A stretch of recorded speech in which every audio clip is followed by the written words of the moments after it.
Hello and welcome to the MikedUp Show. It is Thursday. We say Thursday every time because if you're listening, we give a chance to go on our LinkedIn or YouTube Live, make comments, and we'll put them up for the chat. We typically have a guest, and we have some great guests coming up. And in order to hear them, and you want to hear them live and ask them a question and then be featured in this podcast, you just tune in every Thursday at 2 p.m. Eastern. And of course, at 11 a.m. Pacific, for those of you who may be in California or on the West Coast. This is a very relevant podcast today, as our audience is supposed to be anybody in the mortgage industry, processor, loan officer, underwriter, any vendor in the industry, or we're seeing a lot of entrepreneurs now with no mortgage experience that have an idea they want to bring to market. You will end up at the conferences. I had a LinkedIn post you could look at talking about how it's my 156th to 170th conference. I got to do an exact audit depending on which ones you count. And we try to, on this show, bring people on that you will see at the conferences. And today we're here to report back one of the more informative conferences of the year as a bellwether conference, you could call it, where independent mortgage bankers all come together and discuss what they are doing, what they are seeing. And then the Mortgage Bankers Association gives them some forecasts to talk about. Because it's the beginning of the year, it is one they look forward to hearing. So everybody was in the opening ceremony with Marina Walsh and Michael Frantoni, chief economist for the MBA. Took some notes there. I'll also say Stan Middleman, who is going to be our guest February 20th.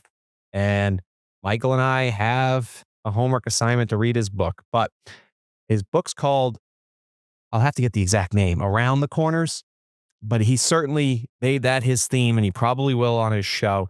His big takeaway was mortgage leaders think traditionally very linear. They look at profit and losses, and he's talking about the good ones. They look at profit and losses. They quote cyclical cycles they're used to. They then try and figure out ways out of their problems by doing what they do best, looking at the numbers, trying to crunch them. And the winners were the people who right-sized their ship correctly. But he went further and said, you have to start thinking beyond linear, or the real winners are thinking in 4D. And he went into that, including predicting that housing will drop 30% like 1988, not like 2008, where it happens regionally. And he said by the time it hit Massachusetts last in 1988, it was already done in California, versus 2008, housing prices dropped everywhere. So he sees a regional drop of 30%, which, not to bury the lead, but will sort of, Mike and I work very well together. And this is our first conversation since the conference. So we're going to talk like two people. How'd the conference go? I'll make some answers somewhere. I'll let you help navigate what we get into. But we're going to talk a lot of, well, at least for the first half an hour before the ramblings and the innovation parts of it. I think there's some substance I took away from there, Mike, to give to the audience. Well, before we talk about the state of the vehicle of money itself, meaning that the mortgage industry loans out the money, which is fine, right? This is what we do. However, let's talk about the state of the industry, the general sentiment. You know, when anybody attends a trade show, a conference, a convention, whatever you want to call it, you know, a few years ago when you and I, when we went to some of the MBA events, it was actually a little pathetic, you know. And in this last year, it was, you know, I only went to the MBA commercial multifamily last year. Well, that's not true. Anyway. You know, there's definitely a sense of more positive. And as you exit the IMB, Mike, what do you think the leaders of the mortgage banks, what do you think they're looking forward to, since it doesn't really look like originations are going to be increasing, and purchases are probably on the rise, but, you know, without the refinances to support it, and not very much new inventory coming on aboard with new builds or construction. What do you think is the general sentiment of the leaders, either wholesale or retail, on, you know, Fannie, I think, or Freddie predicted that we're going to have some increase, but everybody eats from the same pie, and the trough is getting smaller as far as originators are concerned, but the companies are not. So, what is the general sentiment now as we exit the show and go into actionable either consequence or actionable things that that they're coming out with as a result of either A, commiserating, or B, let's go do it. One is the good news is 75% of IMBs were profitable in the last quarter or the fourth quarter and the third quarter. 17 basis points, 18 basis points. You would have to go back to, you have to look at the chart here, but you'd have to go back almost to 2022 for even a profitable quarter. And they were losing, I think 60% of IMBs were losing in most quarters money. And it goes back to what Stratmore said. You don't put bips in the bank. You put cash in the bank. So going from a focus of what kind of bips we're making to what is our end cash is something they can start to look at now that they're finally profitable. Servicing, but 55% of non-depository involved in servicing. So a lot of companies have made a pivot where they've at least tried to grab some servicing, but I think a lot of that's made up by the larger companies. Mm-hmm. Delinquency is benign right now, not much of it, but they're starting to talk about, will it pop its head? I saw a post today from a cold caller who said 4 people that they called today were 60 days behind that they pulled credit on.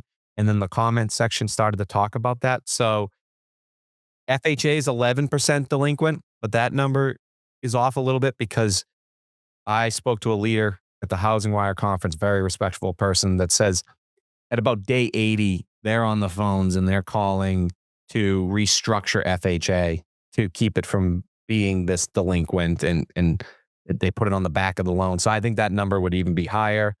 Um, the problem is natural disasters. Taxes are going up everywhere. Condo homeowners associations are going up. When you look at all of that, the talk outside of the sentiment was around conservatorship. So sentiment was the North Star, right? Were they in a good mood or a bad mood at the conference? They were in a good mood. The sexy topic was out of conservatorship. Um, but you could tell in the room, a lot of lenders know if it goes out of conservatorship, it probably will be higher rates for longer. And are they pushing for something that maybe some of them don't have the stomach to handle? That was a sentiment I heard at the tables, and something they're just making sure, because the Mortgage Bankers Association, Bob Brokesmith, went up there and gave some of what the MBA is going to be doing. And they are trying to get it out of conservatorship, but with some rules in place. And I could probably bring those up. But what are your takeaways from that so far? Wow, that's a lot to unpack. Let's start with mortgage loan servicing. We're gonna have Freedom. We have Stan coming up here in a few weeks, and with Freedom doing a lot of servicing on government loans, we were at one point in time less than 1% default on government loans, whether FHA or VA, and now you're talking. Was that correct? Did you say it was 11% default? FHA, now conventional still No, very I'm just low. talking FHA. Just did you say that 11? It was 11%. Yeah. That's pretty scary, taking into consideration that now our sample size, and when you look at social economics, your sample size of all the people who've taken out FHA loans in the last 5 years, mainly first time buyers, and loans have been harder to underwrite for an originator than in the last 2-3 years than ever before, right? When rates are low, underwriting just went through, and FHA loans were almost non-existent because sellers just weren't accepting FHA offers. But nowadays, even though we've had less inventory, you still have FHA loans for first time buyers. So to see delinquencies go from less than 1% up to 11% in the environment that we're in right now, with looming inflation, with the cost of just milk, gasoline, insurance, property taxes still going up in a lot of the nation only because those are and insurance costs going up in a lot of the nation because of what's going on with natural disasters or whatever. And with the increase in prices, property taxes going up because not every state's like California where it remains staying. Um, that I could definitely see how that 11%, and even with Stan, was it Stan that said that was going to be a 30% decline regionally? Yeah, I'll give the year. He thinks probably closer to 2030, 2031. I should have raised my hand and said on one of our previous shows, Michael Zau did predict, that we would see a drop from like 2033 would come back to next year's levels. But he is saying something a little bit more catastrophic from if you actually hold the loans, right? Because most are originated right now will be 20, 30% underwater. I, in order for that to happen, I mean, there's going to have to be some economically speaking, wage speaking. You're going to have to see not only demand deposits and banks go down, um, from incomes that are less than $250,000 gross income in most MSAs, but also looking at, just looking at that, just trying to figure out why are there delinquencies in the FHA loans? It couldn't have been due to really poor underwriting. Could it? I have no idea. So um, we're out of that 11% delinquencies. How many of them had debt ratios? Maybe the actual LTV is below 80% and the debt ratios went to above 55. I have no idea. Right. So there's no breakdown actually on why there is an 11% default ratio. And for the most part, I bet you a lot of those LTVs are, I don't think they would be underwater. It would be hard for me to imagine, even though we haven't seen a huge increase over the last year with the mortgage insurance attached to FHA, I don't think there's going to be very many losses. He was pointing out at the 30%, there'll be losses. In fact, one of the more, I don't know if you want to call it entertaining, but talked about points of that was, it was sponsored by a mortgage insurance company, Sure. Essent. And he pointed out when this happens, the repurchase risk, the mortgage insurance companies, to put it lightly, they're going to go through with a fine tooth comb what you did on your loans before they start helping you with those loans, as it happens. But, a big picture, unless you want to touch that third rail. Yeah, real quickly, I think that anything that goes into default or anything they're going to be looking at, really, and I can, based upon his numbers and based upon how I see history, I can very much see that happen. Right, the first 3 years of a mortgage loan with amortization schedule or with the lack of principal being paid down onto it, I could see that originations in 26, 27, and 28 are going to have a negative effect come to 2030 to 2033. Because they're not going to have very much principal pay down based upon amortization schedules. And then if, we're going to see another change in the presidency, whether, who knows, it could go in either direction. We don't even know, historically speaking, politically speaking, how other leaders, based upon current leadership actions, are going to react to either, international trade. Is the dollar still going to be strong? Are they going to purposely try and make it weaker to create more international trade in the next presidency? I don't know. I have no I'll idea. tell you, Stan when he was talking about don't be linear, 4D, seeing around the corners, he talked a lot about the price of oil and how he's predicting that will cause rates to actually go down in the fourth quarter. He's predicting lower rates in the fourth quarter. And on the servicing side of things, I think it's important to point out the way Stan talks is at such a higher cerebral level than most people up on stage. Looking forward to him coming on the show because you can tell he has these conversations in his boardroom, has these conversations as he's making large transactions. This is something that is not just speaking based on what he's heard, but this is speaking based on what he does and has done. So he was talking about how the price they're willing to pay today is not automatic and it's not the price they're always willing to pay. And he means for these MSRs, for the actual, or for the MBS, when he actually buys the, portfolios. And he pointed out he did not lean in as hard in the previous years as people think. He didn't like the price as much, to 2 and 3 years ago. It was last year that they loved the price of credit, and that's why they went out and they bought, a large amount of it, right? Where they became a top 3 servicer. He said charity begins at home. You have to mind your steward. And 2022, they had to right size their operations. And as interest rates rose, they realized that he had to get out of retail and go with this model of servicing and retention.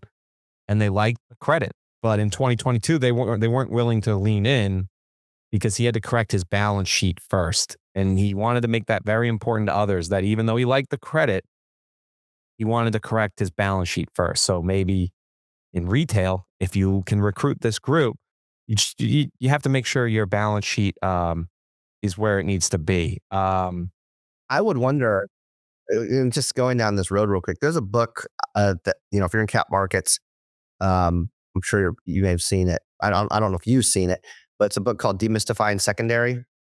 Okay. And uh, the author specifically writes in there that your cap markets or secondary desk is not a P&L. You should be looking to either you're looking for the sharpest pricing possible, but it's not necessarily a P&L that needs to be profitable. And when I was actually a full-time retail originator, I remember talking to one of the owners of another company one time. I'm like, how come there's no P&L for secondary in cap markets? And he looked at me and just raised, I don't know. That's not what I do. I rely on cap markets to do that. But based upon what you're talking about, Mike, it sounds to me that if servicing is going to be such freedom going from a combined retail wholesale model to strictly wholesale and correspondent, that you have to rely a little bit on a little bit of profit taking somehow, if not in the hedge, then somehow in the actual trade itself. And remember, everybody talks about they have the model where they believe every one they buy is 3.5 more refinances. So there's their math. Just some more points on what he said that we always say. You have to recognize it's a cyclical environment. Mortgage industry is not static, doesn't stay in one place. It's a one that is not volatile. So if you're not willing to see the change, which is a big point, you will be crushed by the change. So seeing around the corners is his theme. He says the values of homes have gone up. The environment out there isn't great. So if rates stay higher for longer, then inflation goes up, and he believes you'll see a different market, and it could last for a while. Said, and he thinks property is going to go up and then correct. And he is very bullish over the next couple of years, though.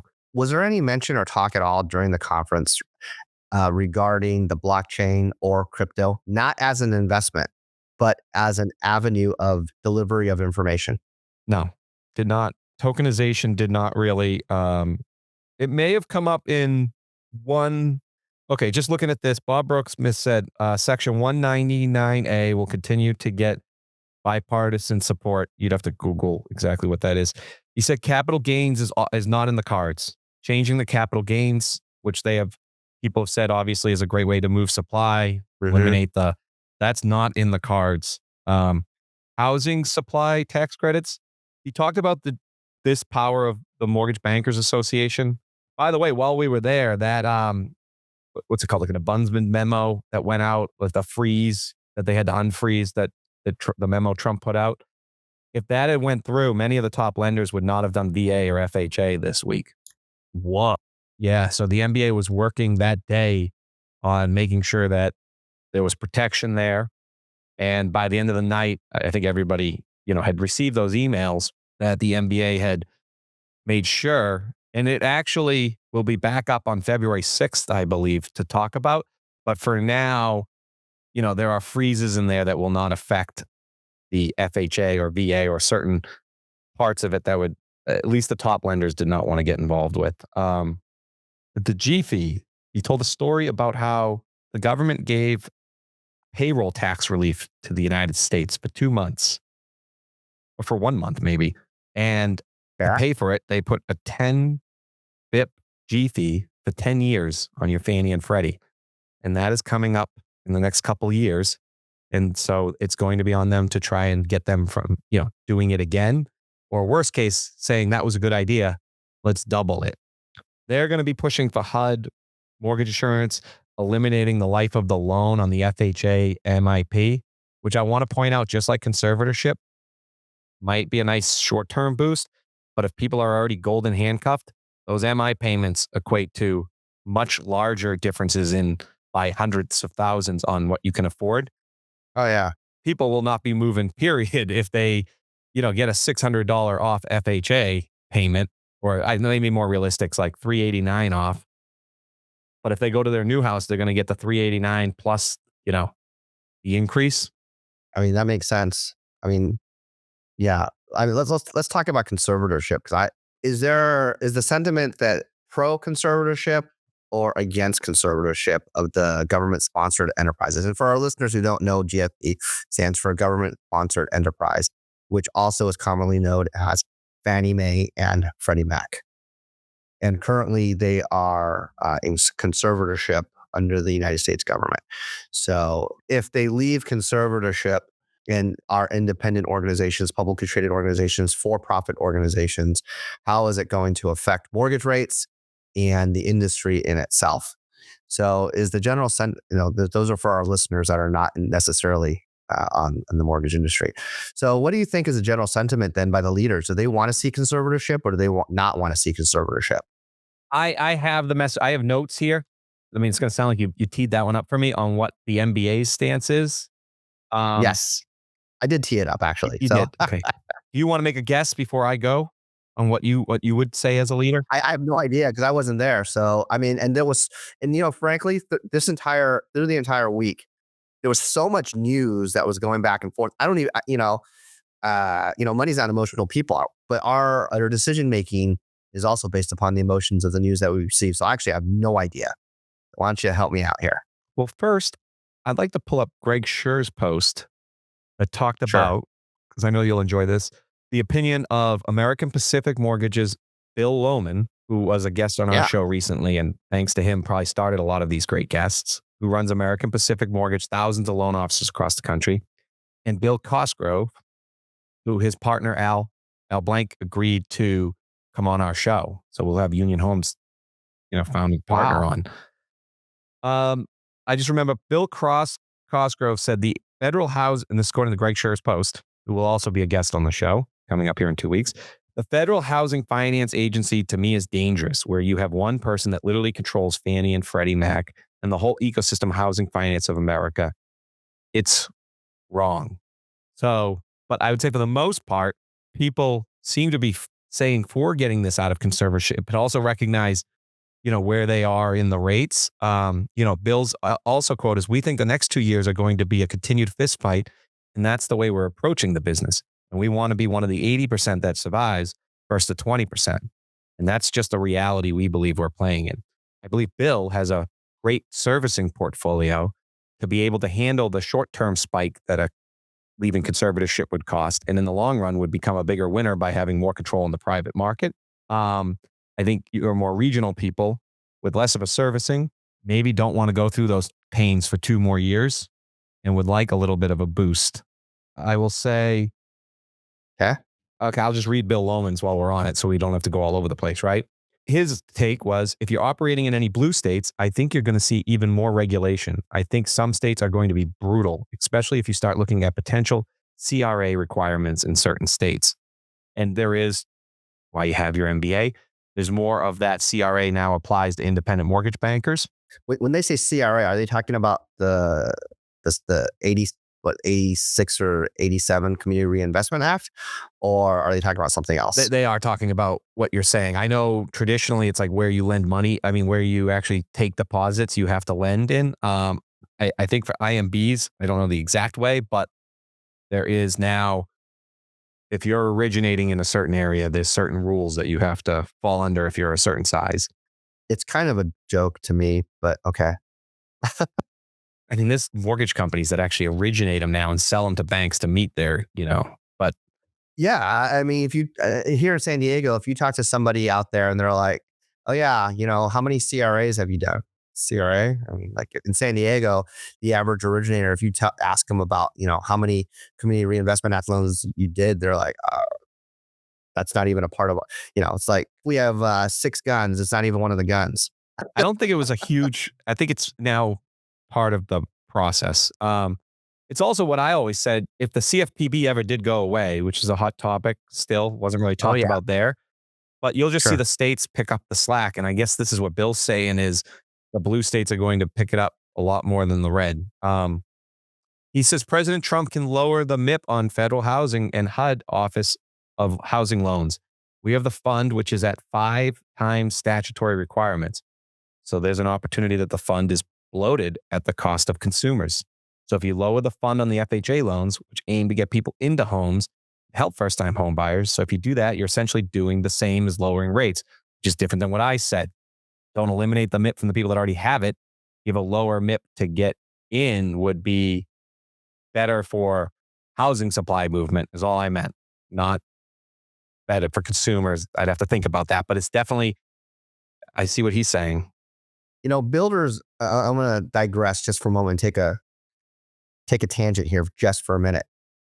Builders build for profit, as Logan Motoshami will often say on their Housing Wire podcast. But developers, when they're building multifamily, and I'm going to talk about multifamily just for a moment here. We make the assumption when we talk about Fannie and Freddie that it's only for single family dwellings, when the reality is that they're also doing loans to SCMBS loans to commercial multifamily, whether small balance or large balance. And when I look at whether we're supposed to take it out of a conservatorship, I look at, well, does that mean it's going to make it easier to get multifamily mortgage loans for the commercial brokers? The commercial broker MBA conference at multifamily is coming up here in February here in San Diego. I'll be talking to a few people about that. And then if it comes out of conservatorship, does that mean there's going to be more of an emphasis back onto the retail consumer, meaning the single family condo, 1 to 4 family homeowner? And that would that cause easier lending? In other words, if we change the leadership from taking it out of conservatorship, does that mean, because based upon current leadership situations, I'm not sure if we actually have the right people with the vision, and as Stan talks about, thinking going outside of that realm, with the right vision to actually bring it from, hey, we screwed up 20 years ago, we're not going to do that again, when reality, history could repeat itself. And unfortunately, I don't know if we have the right type of leadership at the present time of knowledge base that if we took it out of conservatorship, that we would actually, that they would lead and help lead independent mortgage bankers and the industry into a better lending environment. And I would like to say that we did, but I'm not sure if we do. Just a segue, one of the pieces Stan Middleman said is he took his family and his sons in how they run the company a week before, and they went over all of their revenue models. And he said, gave us 4. He said their interest, what they're making, losing exactly on interest, then on their MSR value, then on their securitization business, and then on their fees. You might not have the money to buy all those MSRs, but you could get into the multifamily space. There was a lot of talk about alternative programs. The non-QMs are killing it. That's not a bad indicator of a great way to run your board meetings for the next year or two. Is start to create these verticals and have serious talks about the profitability of each one, and sort of going with what you are. You just gave them another vertical where maybe they don't own a huge servicing pool, but they could look at other property types and how they're benefiting there. And here I'll segue into Bill Lohman's final point. Very similar to Bill Cosgrove, and together they combined for about 47,000 loans last year, which is $15 billion of mortgages for America. He said, I don't think we can run our companies anticipating any lift in 2025. Thank you, Greg Scher, again for this. I think you need to go through 25 and at least through the first quarter or after of 2026, whether it's your forecast, your cost structure, your margins, we just talked about, right? You have to be really careful trying to price your way out of it, because we are all razor thin on margins as is. I think this is a wake-up call. You guys can reach out on the show to Michael Zau for any help. A wake-up call that at the end of the day, we have to remind ourselves we're not just a sales industry. We are a secondary industry. And right now, margins are so thin And it segues into looking, he basically said the same thing. Look at every quarter and plan for that change, because that change will crush you, as Stan said, but just plan for it. If your margins are so thin, you have to be more ready than ever before on some catastrophic variable that you weren't ready for. I think they call it a business continuity plan. Have a business continuity plan just in case with the margins where they are. You posted, I don't remember, but recently you posted, Mike, talking about originators needing to change, companies needing to change for the revenue model. I had an originator reach out to me saying, hey, with Zillow, you specifically posted about Zillow, if you remember doing that a few days ago. And I had like 10 people at Zillow repost the post. Isn't that, thank you to all the employees at Zillow for reposting that. It was well, that's a, if you're a retail originator or even a mortgage broker, you should actually be, that should be like the wake up call. I need to change it. I need to somewhat know how to be more value add for the borrower, because every time I talk to someone that's online, I begin to ask some questions, and I'm like, they're all order takers, right? And so, Mike, I address this to you on a text message privately, just you yes, and I. I'm like, mobile app for there everything. is well, yeah, there is a lot. When you go and get an NMLS license, you get to learn about fair housing, equal opportunity, and maybe a little bit about truth in lending. But when it comes to actual financial education, number one, you're not going to get it from the originator at the Zillow place. They're order takers. Give me the lowest rate and then pump and dump that thing. Whereas now, and I know that guys like Barry Habib, and other even Todd Duncan and other people in that on that ramp have talked about uh, teaching fiscal literacy to the general consumer. Um, Even though we've had such a huge drop, and we have some really intelligent originators that are out there, the other 80% don't have the current wherewithal, in my opinion, to actually go and teach about financial literacy. And I read all about all kinds of other trades outside of the mortgage industry, and they talk about saving, saving, save. Saving is a fear-based action based upon someone's inability to understand how to actually invest.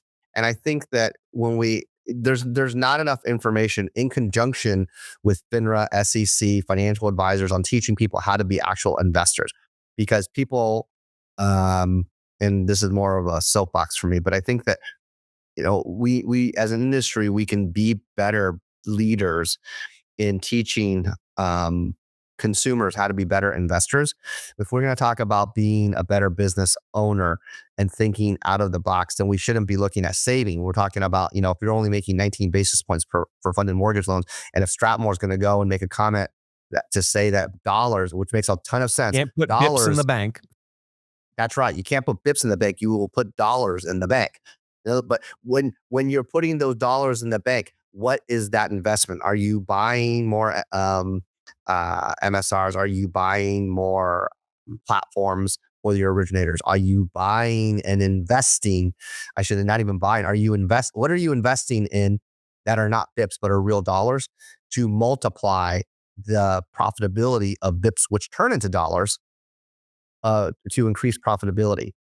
And if you're not doing it as a leader or an originator, then yes, Stan's right.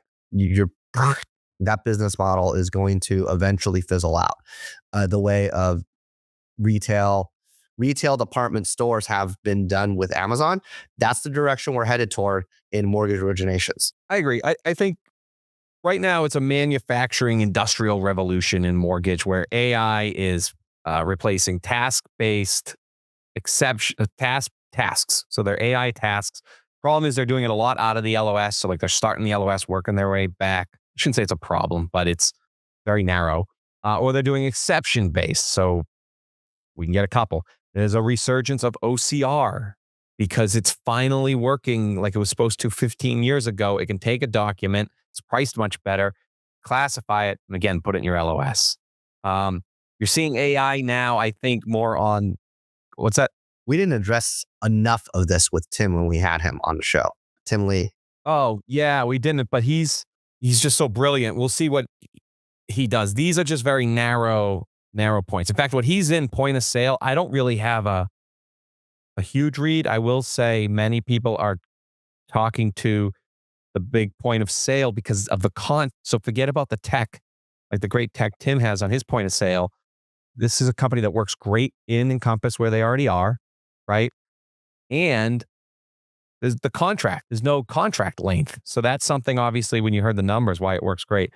The next piece you'll see is I'm seeing a lot of AI on VOI, VOE. So, like, can we go out and get the data? And this fits well into what I said about the marketplace with ICE or another marketplace, but I just don't see anybody being able to compete. So with ICE, we'll say, if they can help you get Michael Zau's income amount faster, better ways than right now, just you put in your bank account information into my widget. There's AI there. That's all in manufacturing operation of the loan. There was a lot of that at the conference, and people were meeting with it. In fact, with my agentic AI client that works with the top builder there, or one of the top, I was having meetings around that, but others were out there having meetings. I was going to say everybody in one of my clients, I felt like that was my pipeline. Not to go off subject here on the conference, but people want to know, like, who was there. The people that are buying or thinking about buying because they're in a good spot, probably the top 100, they're in the top 120 IMBs. My pipeline at my different clients, they were all there. So it was good to be there. They're at different stages, prospect, think it over. The ones that are not buying were not there. So when you were like easy mortgage apps back in the day, those really helped I won't mention any names on here, but you have a lot of regional IMBs, 20, 30, 40 LO shops in Chicago, Illinois, Virginia, Florida. Those ones weren't there. Oftentimes years ago, they would be there. They would make you feel better because they would take the meetings. If you're not able to gain access to C-level at a high level, you would probably have difficulty feeling like a lot of vendors there. Um, Mhm. because the only people that are there are the larger people that are buying, but they're just not sure yet. So they're talking to a lot of this, but it's all manufacturing. My point was, I think the next revolution, I don't know when it's going to happen next year. You already see a lot of CRMs there. Total Expert, obviously the leader. There's a couple, Mhm. right behind them that we're reaching out to Sure. for a lot of advertisement on our different shows. But I think they're going to at least start to be able to help loan officers get to where you're going, or at least help them work together to build some content. And I heard a prediction, Canva is really going to dominate the mortgage industry in the next 2 to 4 years. And so it'll be the CRMs that really bring out the best in Canva, meaning loan officers can figure out how to use Canva. Their assistant can figure out how to use Canva. It's the easiest way to make everything visually enjoyable. You could write your own first time home buyer deck in it, right? And it's one of those community no code pieces. So I could go shopping through Michael Zau's public trainings if I want, and then I can just change it up if you give permission. Um, that was the sentiment of the sales part of it, in the lobby up there. I think we're obviously talking more of the meat, but if people were curious, like who's selling in mortgage, it's all that manufacturing, I would say, from almost pre-disclosure to closing, even post-close, document delivery. There's some good OCR business engines. And then I think the CRMs, not how they are today, but their ability to work with data and their ability to make videos and somehow get to where you can start educating, like you said, that will be a big wave of new salespeople, I think, but it won't be grandfather's CRM. I don't even know what it'll be yet, but I think it'll be very AI driven and it'll be the next revolution come next year. Yeah. I, to address the first part, servicing is going to be huge. Servicing conference next week. I'm not going, but just so everybody is aware. Yeah. Uh, AI, marketing, telemarketing, and the sale of the servicing rights is going to be it's going to accelerate any IMB at this point in time. There's some of the smaller IMBs that don't have any servicing at this point and selling it off because of the correspondent relationships. You're basically originating for somebody else at this point in time. You get to keep, you get to keep the front end, but the back end actually has much more profitability. because of the annuitized nature of how business works. So that's kind of if you're an originator on either a broker, it's not going to kill your business unless your CRM, whether it's Surefire or Credit Expert or whatever, those need to be like investments today. Not just in servicing, but also in the CRM. If you don't already have that put Yeah, together. and on that note, it's how is you as a loan officer, are you connected to the servicing? Because maybe you don't have Oh control of what yeah, your owner does. And so how do you stay personally, eh, connected? which leads me to ask you, Mike, about the mobile app. I mean, the mobile app isn't designed to be a CRM, but with AI and cloud computing, it's that's something that's a natural navigation that is coming.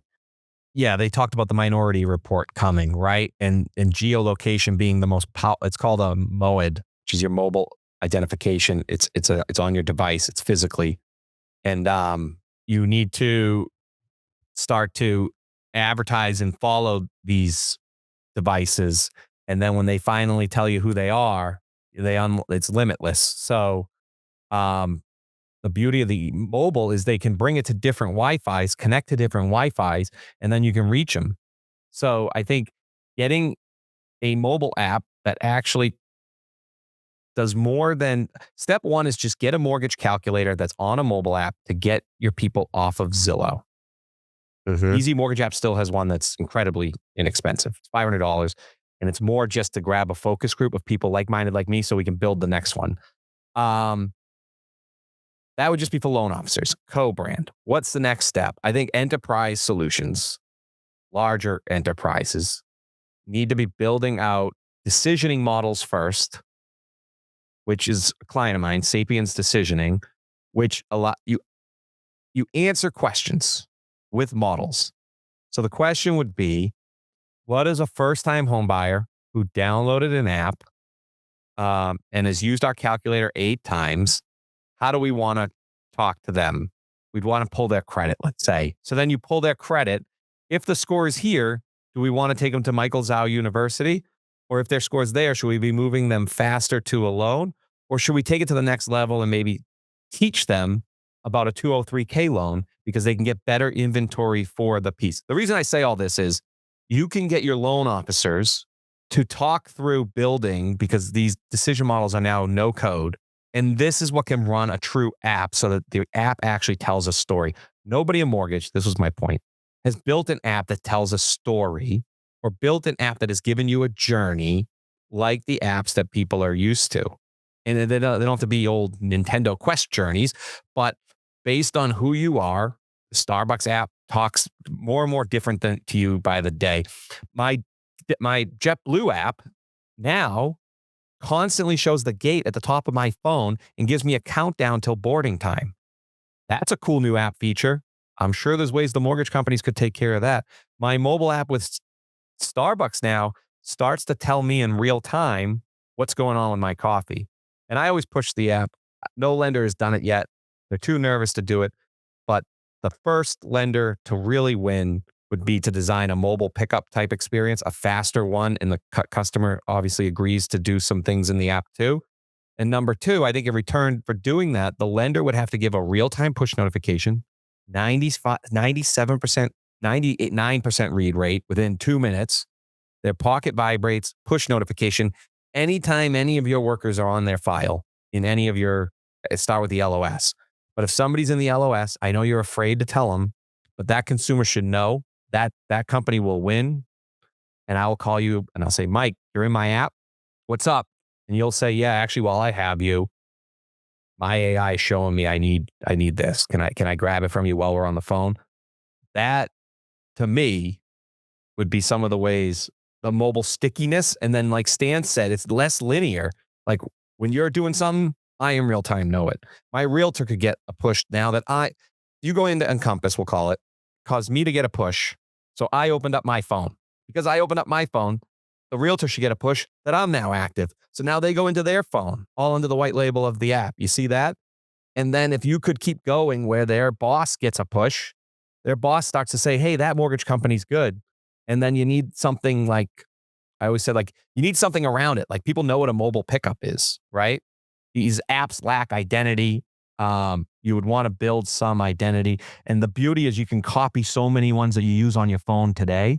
There's only one problem. Actually, there's only one thing that's missing, or two things that are missing, actually. The one thing that's actually missing before you even get to any of those applications that you're talking about is the customer needs to download the app. And right now, there is a lack of gamification. In other words, client facing, borrower facing, money spending, consumer using, willingness to actually download the app and use it. By the way, I'm about 1%, so I may log off here by accident. And so I think that once the consumer has now the avenues, you need social proof.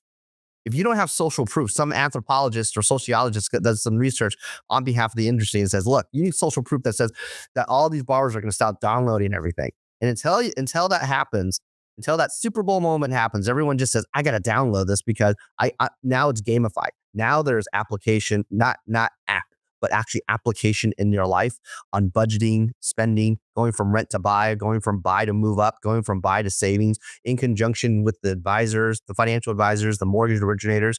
Once it's gamified, then it's game on. But until then, now you're gonna have originators all across the United States. I don't want to buy an app. I don't want to use an app. Why? Because I have like a 1% actually download rate of usability. Yeah. Some of them have a good amount without trying. But like banks use Sapiens decisioning now. You'll see in a lot of mobile apps for next best product at the bank. Like that's becoming a real thing. So you ask somebody, hey, if you only had $300 left in your account, what the bank should we be giving them? So now when you open up your depository app, it shows you overdraft offerings, right? You need to get gamification, rule number one, and you need to think about it in your world. Stop trying to make it like a carnival with bingo points, right? And I think once you do that, you'll be more authentic. The app will be better. People use, and you need, I've always said this, see you later, Mike. I've said this, that Tesla and the Jeep like now make you download an app to start your car, right? Starbucks has you load up money so you can pay and make it easier. The airlines for years have been able to you download it so it's a lot easier going through. You don't have to print the paper when you're in a rush. We would whiteboard, we would figure out, but lenders do need to get a little bit better and it can't be a pre-qualification. We've had that for 10 years. It's got to be something a little bit more that means something. And there are avenues to do it, whether you do it through getting creative, or you can do it, yeah, just thinking outside the box. But I do agree with you, Mike. Somebody needs to download I actually got the $1 million idea. So if a large lender wants to reach out, I have it in my head. I'm saving it around that, like something that's actually, but it would take, a little bit of a game. But yeah, there's a company called Mesa out there. Maya works for them. Really cool. They're launching a credit card in the mortgage industry that you get points when you buy things around the home. You even get points on your mortgage payment as a consumer. As a consumer, $0 annual fee. Your mortgage company can put their logo on it, and you get like free Costco membership, which is like $60. People want that. And usually even the Costco card doesn't offer a $60 membership for free. Then you get $150 at Lowe's to spend, like real actionable reasons to work with this company. There's ways to white label that and make that part of an app experience where now you're feeling like you're being coached on how to be part of their community. When Jamie Dimon put out that prime directive to Tim Lee's division, when he was on the air and he was talking about that, I don't know if you caught that or not. But people downloading banking apps it was like, we want you to download this app so you can do mobile banking. And this is only 15 years ago. People are like, download and do banking on my phone. Yeah, that's probably not going to happen. And look, people have whatever their banking apps or credit union app. Even you can trade securities and equities, mutual funds on an app. And I think that we are very, very close right now. Somebody's already got this in development to where people are going to start downloading those apps for the servicing of the mortgage and then connecting that not just to make mortgage payments, but making financial decisions on their behalf. There's someone has already gotten on the road to gamify it. I don't know who. I'm just talking about it now because I think that they're already on it. Now it's just a matter of, it's not who's better. who has the better app. It's who does the best advertising to get that app on the road. Because Microsoft wasn't the best operating system for Windows that was out there, but they got the best amount of the best amount of marketing 25, 30 years ago. So they got out there. Now everybody has Windows on their IBM ThinkPad. So it's not the best app. It's the one that gets the most amount of traffic. And I think Mike, we just have to understand that. And that's servicing. And when you control the servicing and when you control the borrower and when you control their manual applications of how they're making financial decisions, you're also controlling whether they're going to refinance, refer, and conduct annuitized business for the originator. Yes, and you have push notifications. This is your way. First of all, it's around the TCPA Act. But if you bring them back in, Mr. Cooper can do it, and then you have Sapiens to decide what pushes to bring back in. But I think many of these large lenders need to go in to their department of probably IT, right, and say, who's in charge of our mobile app right now? And go up to them and go, do you think people download apps? 99% of them are going to say, and I talked to a couple out at the event, I felt like I was back in 2014 again. No, no, no, no. And they should just be honest with themselves and say, then why the heck are you in charge of the mobile app at this company? How can I have somebody that doesn't believe in downloading an app in charge? Let's just get that out of the way because the entire world is on mobile apps. And if we can't figure out how to get somebody to download an app for their home, but they will for a cheeseburger and a quesadilla, we just need to be better. We need to find somebody better. We need to find somebody that gets it.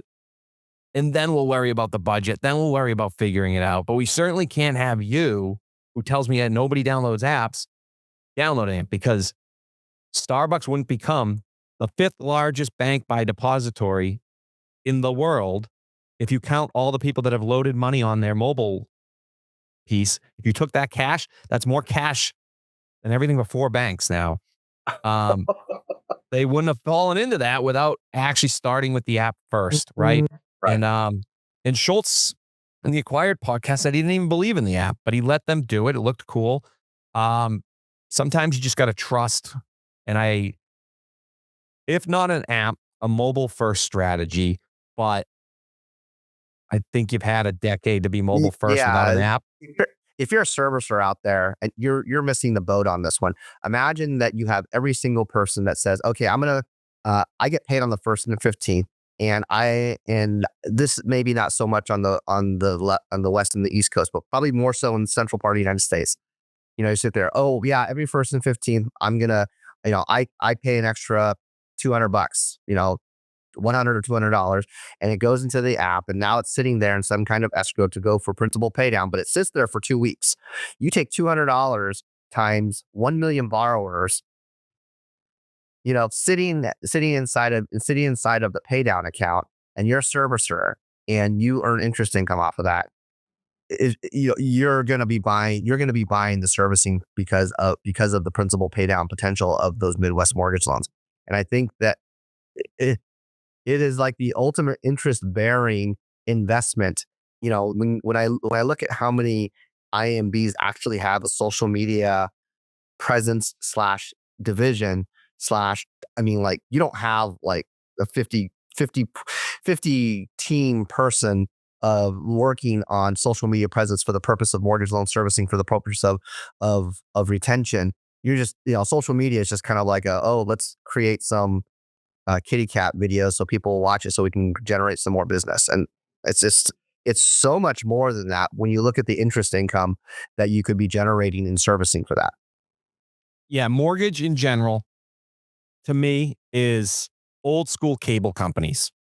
And they control the wires, they control the regulation, and they think they control everything.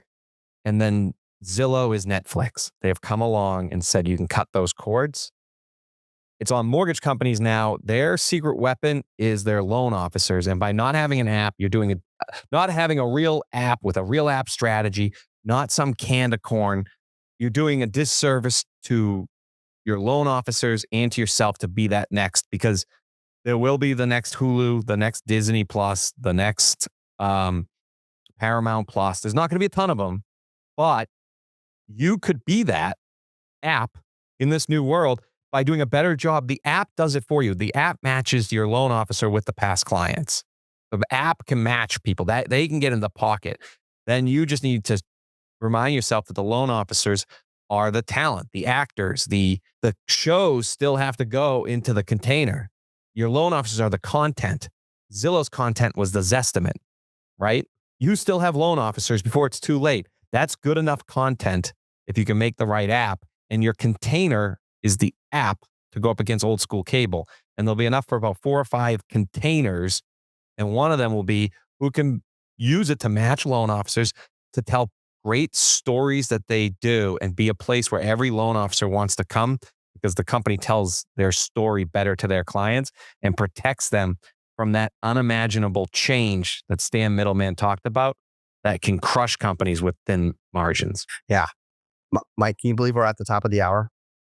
Yeah, your thing looks so good on the phone. I think that kind of threw me off. Thank you everybody for joining. We have, I think, so Stan Middleman's show on the 20th, Mike, is going to be the launch of our season 4. So we have Taylor Stork next week and Greg Sure the week after. That'll conclude our season 3. It's been a great season 3. It's been fun doing it with you. And had a couple people come up to me at the show and talk about random shows we had and how they learned more in that show. It was a lot of new salespeople in the mortgage industry.